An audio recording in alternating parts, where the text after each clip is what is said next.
Halo brosis, apa kabarnya nih? Semoga kalian selalu sehat ya. Oke, di video kali ini gue akan bercerita tentang wanita keji yang menjadi pembunuh berdarah dingin. Kenapa bisa ya? Wanita ini bernama Catherine Mary Knight. Nah, pada tanggal 9 November 2001, hukuman yang paling berat di Australia itu diumumkan. Catherine Knight menjadi wanita pertama di negara tersebut yang dijatuhi hukuman penjara seumur hidup. Bayangin, penjara seumur hidup dan tanpa pembebasan yang bersyarat. Nah, itu disebabkan karena Catherine Mary Knight membunuh suaminya sendiri yang bernama John Charles Thomas Price di kediaman mereka di Hunter Valley, Sydney, Australia. Yang lebih parahnya lagi nih brosis, dia bahkan menyajikan daging suaminya sendiri untuk anak-anaknya di meja makan mereka. Lalu sebenarnya apa sih motif pembunuhan Catherine Mary Knight? Dan gimana sih kronologi kejadian pembunuhan tersebut? Yuk, kita langsung ke ceritanya aja.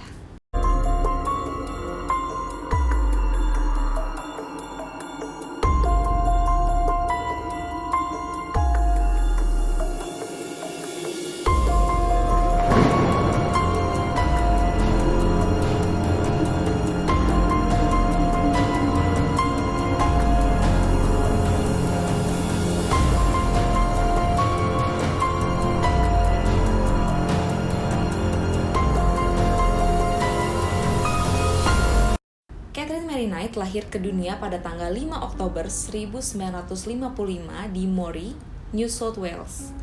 Nah, Cathy lahir dari hasil perselingkuhan antara ibunya yang bernama Barbara Rogan dan ayahnya yang bernama Ken Knight. Oh iya, Barbara juga sudah memiliki 4 putra saat dia berselingkuh dengan Ken Knight ya. Si Ken Knight ini juga bukanlah seorang suami dan ayah yang baik. Dia adalah seorang pecandu alkohol yang sering memperkosa Barbara beberapa kali dan juga ia suka memukuli seluruh anggota keluarganya nih brosis. Barbara jadi sering bercerita juga nih sama anak-anaknya tentang pemerkosaan tersebut, tentang kekerasan tersebut di dalam rumah tangganya. Dan masa kecil Catherine Mary Knight nih jadi suram gitu gara-gara ya karena latar belakang ayah dan ibunya juga ya brosis. Nah, saat dia berusia 11 tahun, Catherine Mary Knight ini atau si Cathy ini diserang secara seksual di sekolahnya oleh keluarganya sendiri.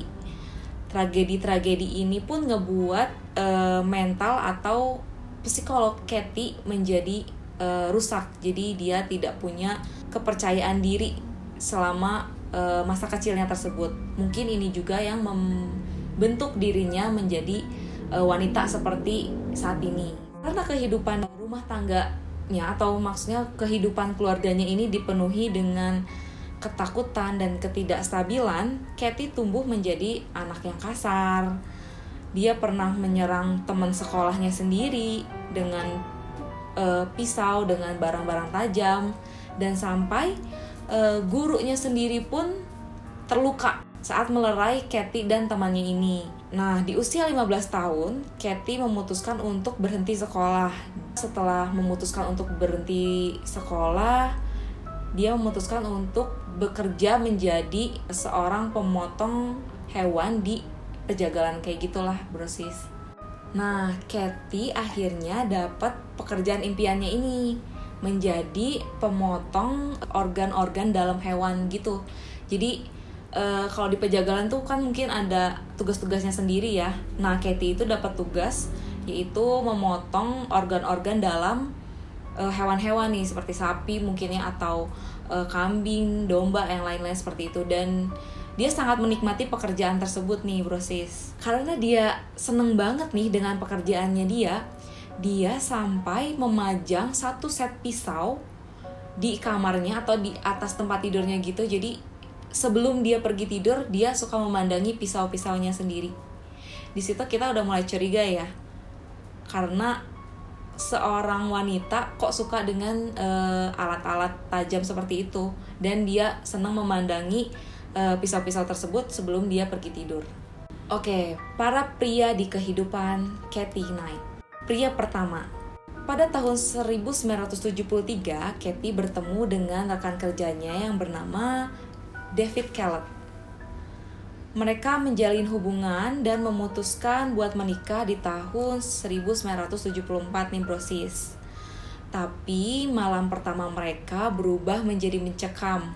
Kathy mencoba mencekik David pada malam itu karena David hanya bisa berhubungan intim dengan dia sebanyak 3 kali.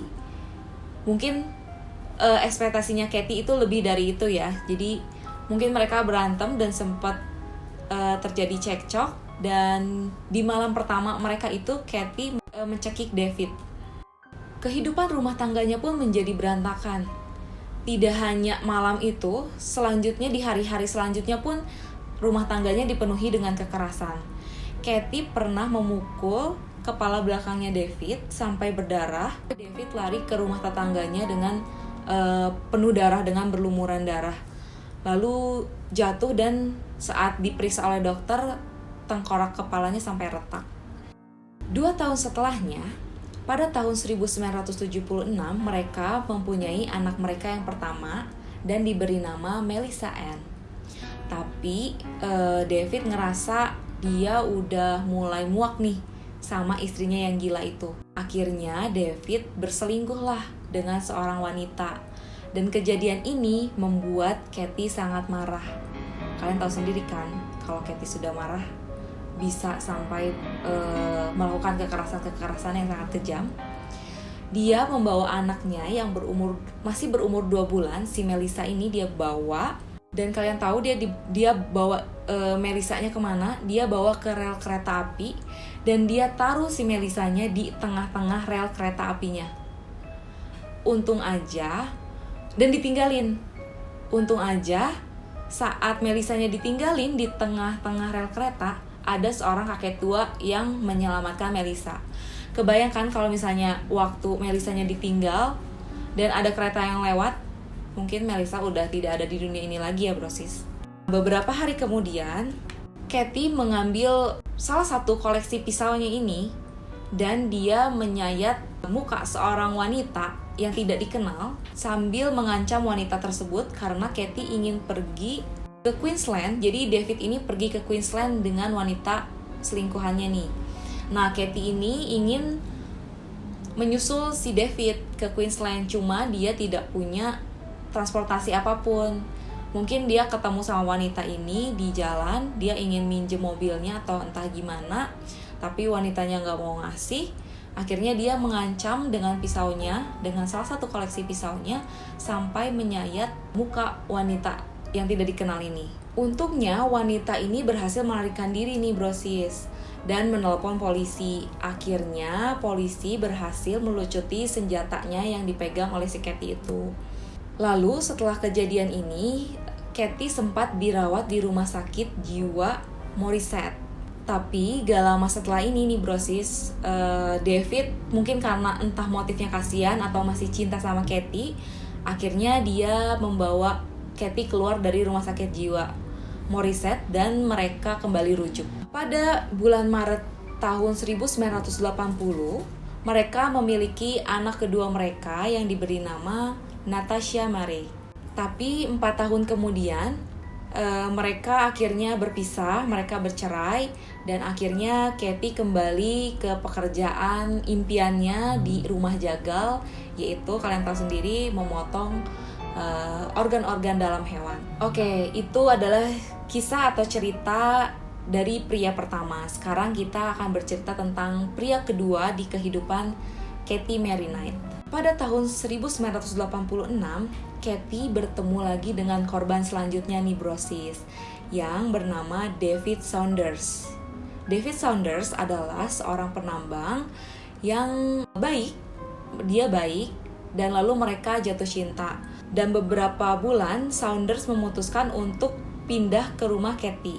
Nah, tapi lagi-lagi nih brosis, Kathy menunjukkan rasa marahnya kepada David karena David tidak mau melepas apartemennya. Jadi waktu David menjalin hubungan dengan Kathy dan pindah ke rumahnya Kathy, David itu masih punya satu apartemen. Di situ mungkin Kathy curiga kenapa David sudah memutuskan untuk pindah dengan dia, tapi David tidak menjual apartemennya atau tidak meninggalkan apartemennya. Sebenarnya buat apa sih gitu. Sejak saat itu kehidupan atau hubungan Kathy dan David ini mulai renggang karena sudah dipenuhi oleh ketidakpercayaan, kekasaran. Nah, tapi pasangan itu tetap bersama nih brosis. Mereka sampai mempunyai seorang anak yang mereka beri nama Sarah. Mereka sampai membeli sebuah rumah dan menghiasi rumah-rumahnya itu dengan berbagai pisau, berbagai jenis pisau, berbagai jenis kulit binatang. Jadi yang menghiasinya tuh si Kathy nih. Mungkin karena dia suka dengan koleksi-koleksinya, jadi dia hiasi rumahnya dengan hal-hal yang berbau binatang, berbau benda-benda tajam, seperti gitulah brosis. Suatu hari di tahun 1989, Kathy ini berantem nih sama si Saunders sampai Kathy memukul Saunders dengan besi dan menikamnya dengan pisau. Karena kejadian ini, akhirnya Saunders memutuskan untuk berpisah. Dan mereka pun akhirnya tidak tinggal bersama lagi nih, brosis. Oke, setelah selesai dengan pria kedua, kita langsung move on ke pria ketiga ya. Pria ketiga ini, Kathy dihamili oleh rekan kerjanya yang berusia 43 tahun yang bernama John Chillingworth. Di tahun berikutnya pun Kathy melahirkan seorang anak laki-laki dan dia beri nama Eric. Namun hubungannya dengan John itu tidak lama, hanya sekitar 3 tahun karena Kathy ketahuan selingkuh dengan pria yang bernama John Price. Jadi yang ketiga John Chillingworth, yang pria selanjutnya itu bernama John Price. Dan lucunya nih brosis, si John Chillingworth ini adalah satu-satunya pria di kehidupan Kathy yang tidak mengalami kekerasan.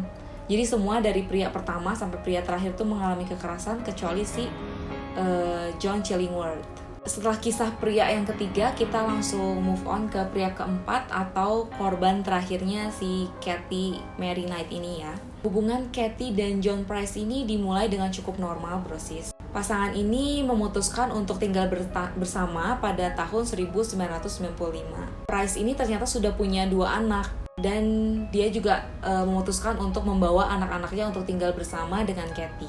Dan anak-anaknya John Price pun terlihat menyukai Kathy sih. Selain itu, pekerjaan John Price juga cukup membuat Kathy senang. Jadi pekerjaan John Price itu sebagai seorang penambang dan mungkin cukup untuk menghidupi Kathy ya. Karena sudah bertahun-tahun mereka berhubungan, Kathy akhirnya memutuskan untuk mengajak John Price untuk menikah. Namun John Price-nya nggak mau nih brosis. Jadi waktu Kathy ngajak John Price nikah, John Price-nya nolak. Waktu si Price menjalin hubungan dengan Kathy, dia itu cukup menjaga reputasinya nih. Dia juga sudah tahu nih brosis gimana historinya Kathy dengan pria-pria sebelumnya. Jadi mungkin dia berpikir 2 kali untuk menikahi Kathy karena takut juga mungkin mengalami kekerasan seperti mantan-mantan pria yang ada di dalam kehidupan Kathy. Di situ John Price juga udah mulai ngerasa nyesel nih. Kenapa sih dia harus jatuh cinta gitu sama si Kathy, dan dia juga berharap bahwa hubungan mereka tuh akan berbeda gitu dari hubungan Kathy yang sebelumnya. Dan sampai saat itu Kathy masih belum putus asa, masih terus mencoba untuk mengajak John Price nikah sama dia. Oke, cara pertama yang dilakuin oleh Kathy itu adalah dia nyuri uangnya John Price dan dia beli nih cincin tunangan, tapi dari uangnya John Price yang dia curi gitu. Dia beli cincin tunangannya dan dia kasih ke John Price nih untuk cincin tunangan kita. Tapi tetap aja setelah kejadian itu John Price malah makin gak mau, malah makin ilfil mungkin ya sama Kathy. Kathy masih belum putus asa setelah kejadian itu. Akhirnya dia ngejar ke mata pencahariannya John Price atau ke pekerjaannya John Price. Di tempat kerja John Price itu kan ada kotak P3K gitu ya brosis. Mungkin pernah John Price tuh pernah ambil salah satu kotak P3K itu. Nah, Katie ngelaporin hal tersebut ke pimpinannya John Price.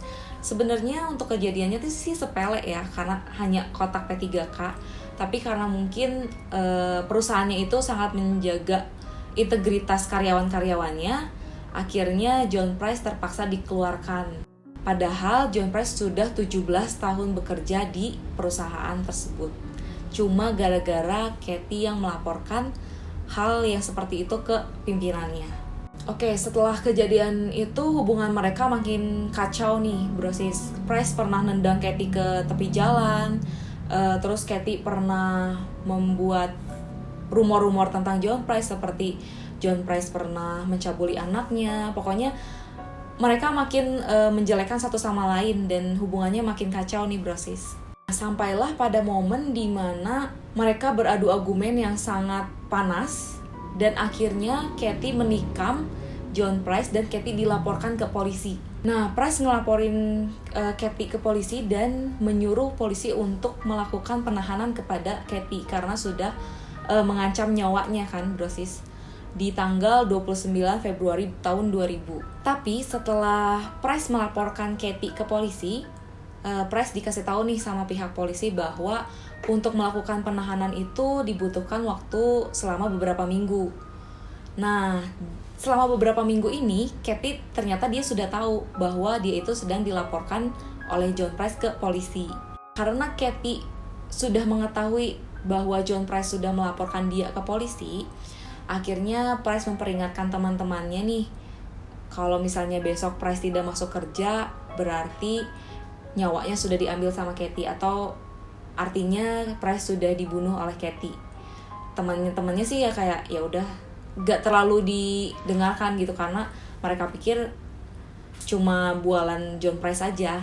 Ternyata firasat si Price ini udah kuat banget ya, brosis, bahwa dia memang benar akan dibunuh besoknya oleh Katie. Oke, kronologi kejadian pembunuhan sadis yang dilakukan Katie Mary Knight kepada suaminya John Price. Kejadian tersebut terjadi di tanggal 29 Februari tahun 2000. Di malam tersebut, Katie tampil cantik nih dengan lingerie hitamnya di depan John Price dan mereka melakukan hubungan intim dulu nih. Mungkin sebelumnya pun Katie sudah memberikan banyak obat tidur di minuman John Price, sehingga setelah mereka berhubungan intim, John Price tidak lama setelah itu langsung tertidur. Saat John Price ini tidur, disitulah Katie melakukan pembunuhan sadisnya. Bayangin, brosis, dia menikam John Price sebanyak 37 kali tusukan dengan pisau daging miliknya. Nah, keesokan paginya nih, brosis, tetangga-tetangganya tuh mulai aneh. Karena mobil John Price tuh masih diparkir di pinggir jalan, jadi mungkin tidak dimasukin ke garasi. Mereka aneh nih, sampai pagi kok mobilnya John Price masih di luar ya. Dan setelah itu bener aja John Price tidak masuk kerja seperti yang dia peringatkan kepada rekan-rekan kerjanya. Nah, disitulah rekan-rekan kerjanya semua curiga.